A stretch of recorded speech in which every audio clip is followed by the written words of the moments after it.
ಎಲ್ರಿಗೂ ನಮಸ್ಕಾರ. ಬಾಣಂತಿಯರಿಗೆ ಹಾಗೆಯೇ ನೆಗಡಿ ಕೆಮ್ಮು ಆಗಿರೋಂಥವರಿಗೆ ತುಂಬಾನೇ ಟೇಸ್ಟಿ ಆಗಿರುವಂತಹ ಬೆಳ್ಳುಳ್ಳಿ ಬಜ್ಜಿನ ಯಾವ ರೀತಿ ಮಾಡೋದು ಅಂತ ನೋಡ್ಕೊಂಡು ಬರೋಣ. ಮೊದಲಿಗೆ ಮಸಾಲೆ ರುಬ್ಬೋದಕ್ಕೆ ಒಂದು ಮಿಕ್ಸಿ ಜಾರ್ಗೆ 1 ಕಪ್ಪಷ್ಟು ತೆಂಗಿನಕಾಯಿ ತುರಿನ ಹಾಕೊಳ್ತಾ ಇದ್ದೀನಿ. ಹಾಗೆಯೇ 1/4 ಕಪ್ಪಷ್ಟು ಬೆಳ್ಳುಳ್ಳಿನ ಹಾಕೊಳ್ತಾ ಇದ್ದೀನಿ. ಜೊತೆಗೆ ಸ್ವಲ್ಪ ಕೊತ್ತಂಬರಿ ಸೊಪ್ಪು, ಹಾಗೆಯೇ 1/4 ಚಮಚದಷ್ಟು ಚಕ್ಕೆ ಲವಂಗ ಪುಡಿ ಹಾಕೊಳ್ತಾ ಇದ್ದೀನಿ.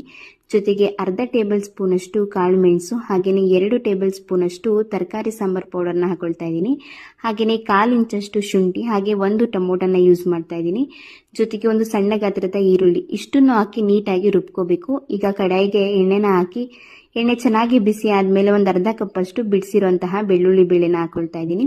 ಬೆಳ್ಳುಳ್ಳಿ ಬೇಳೆನ ಹಾಕಿ ಸ್ವಲ್ಪ ಚೆನ್ನಾಗಿ ಗೋಲ್ಡನ್ ಬ್ರೌನ್ ಬರೋವರೆಗೂ ಚೆನ್ನಾಗಿ ಫ್ರೈ ಮಾಡ್ಕೋಬೇಕು.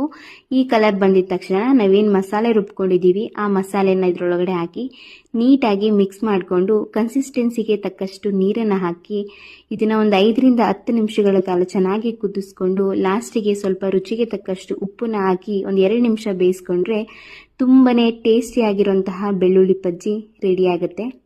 Thank you.